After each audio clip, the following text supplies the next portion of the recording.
Leksimizni davomlashtiramiz. Hurmatli vatandosh, bugungi sizlarga 2022-yil 6-oyning 7-kuni.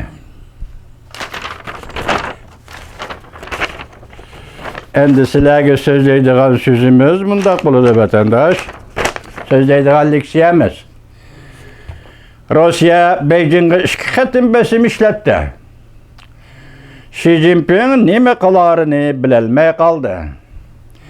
Amerika Yevropaning ittifoqlashishini yoki Amerika bilan hamkorlashishni chaqiriq qildi. Mavzuli xabar 6-oyning 3-kun Erkinlik Vaqt gazetida e'lon qilingan edi. Xabar mundaq boshlanadi. 3 ret kelamadi, o sizlarga yetkazaylik desak, buni kechiringlar.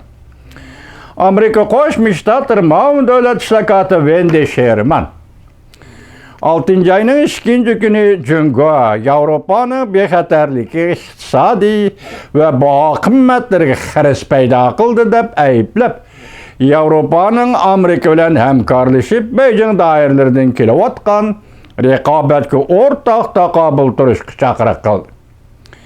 O'xshash bir kunda Washington pochtasi gazeti mundaq ko'rsatdi. G'arb dunyosining embargosidan saqlanish uchun 2-oyda Moskva bilan hamkorlashish chekimi yo'q deb e'lon qilgan Beijing doiralari bugungi kunda Rossiyani qo'llash masalasida putquli chirmilib qolganda Rossiya taraf Jungodan norozi bo'ldi. Ma'muriy davlat islohoti Wendy Sherman ekran orqali Yevropa matbuotlariga mundaq ko'rsatdi. Jungoning raisi Xi Jinping bilan Rossiyaning prezidenti Vladimir Putin 2-oyda sheriklik munosabatimizda cheklama yo'q deb e'lon qilishdan burun Jungo allaqachon Yevropaning bexatarligi, iqtisodiy baho qimmatlariga xiris e'lon qilgan edi. Rossiya Ukrainaga tajovuz qilib kirib, butun Yevropaning bexatarligiga tahdid elib keldi. Wendy Sherman mundaq ko'rsatdi. Agar Jungo Rossiyaga harbiy qurol-yarog' yetkazib berishni qaror qiladigan bo'lsa, intayin og'ir oqibatga duchor bo'ladi. Washington pochtasi gazeti amerikalik bir nafar amaldorning so'zlaridan naql keltirib mundaq xabar qildi. Jungo Rossiyani qo'llashda qiyin ahvolda qoldi. Bir nafar amerikalik amaldorning maydoni bilan qaraganda Jungoning Rossiyaga yordam berishi yetarli bo'lmadi. Bu to'g'rida Rossiya amaldorlari ochiqlanishga boshladi. Rossiya taraf Beijingga 2 qatim bosim ishlatib, yangi shaklda yordam berishni talab qildi. Shu vaqtdagi fikr almashtirishdan kishilar jiddiyleşip ketdi. Rossiya bilan Jungoning fikr almashtirishidan kishilar jiddiyleşip ketdi. Yana bir xabar. Yaponiyaning vaziri Kishida NATOning yuqori darajaliklar yig'ini qatnashishni o'ylashdi. Ukraina urushi va Tayvan bo'g'ozining vaziyati to'g'risida har qaysi taraflar bilan qadamni maydonni moslashtirmoqchi bo'ldi. Mavzuli xabar 6-oyning 4-kuni Amerika ovozidan Xitoy tili programmasi e'lon qilindi. Xabar mundaq boshlandi. Washington Yaponiya hukumatida xabardor kishilar haftaning shanba kuni 6-oyning 4-kuni mundaq oshkorladi. Vazir Fumio Kishida 6-oyning oxiri Ispaniyaning Madrid shahrida chaqiriladigan NATO'ning yuqori darajaliklar yig'ini qatnashishni o'ylashyapti.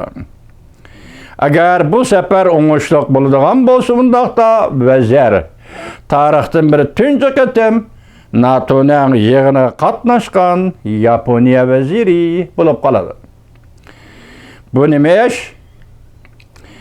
Yaponiya navbatda vazifa yutatayotgan qo'g'dinish armiyasi amaldorini Tayvanda turishga avatidi. Yana bir xabar.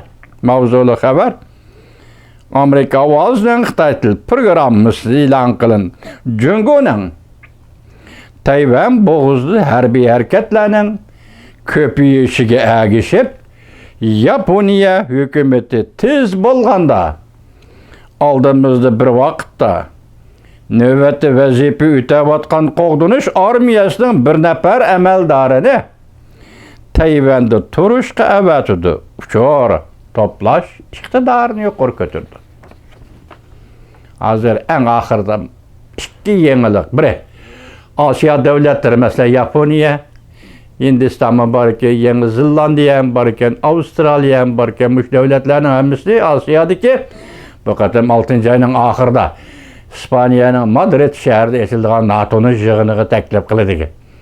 Bunun için de başka devletlerini koyup durup Asya'daki Yaponya'nın katnaşkanlığı biz alkışlayımız, kollayımız vatandaşlar. Lakin bunun diyene ayrım haberlerde kelişti bu kadar.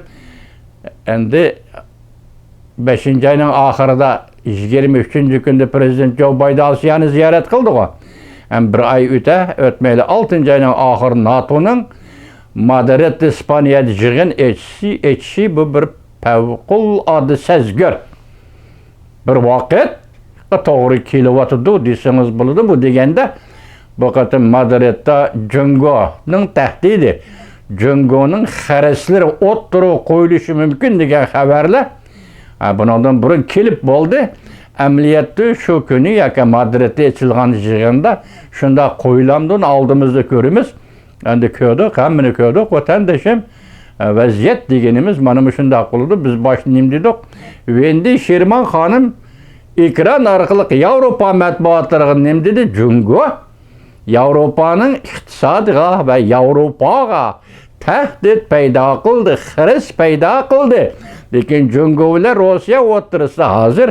Rusya'nın besim işletişi bilen Rusya'ya yardım berişini talep kılışı bilen muşundaq bir alaka münasibeti oturğu çıkıp edi. Avrupa ciddileşti dedi şundaqla Jungo bu şeyini yığıp al degen manada bunun akıbeti kaltıs eğer boladı. Demek siz görüp durupsiz. 2. ayda kelişim belki mahfi kelişim Rusya Jungo oturысы bu aşkar emas. Ama ilan kılgan bayanat bek uzun. O da orada sizlerge sözlemedik, mezmununu sözlep geldik.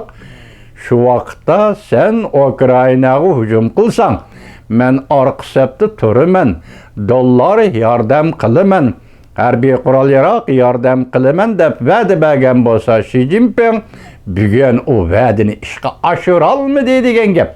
Putkolu çirmilip kaldı depti o başta. Vədini işe aşıralmı deydigen gep. Rusya emeldarları bununla narazı oldu deydigen gep. Muşu noktada siz biz tasavvur kılaylı, bunun keyinki Rusya, Xitay münasibeti qandaq olur. Mene bu demekçi boğunum, Rusya Xitay münasibeti de yerekleşiş oturuq çıqamdı qandaq degan sualni sizlarning tasavvuringizga qo'ydim vatandoshlar.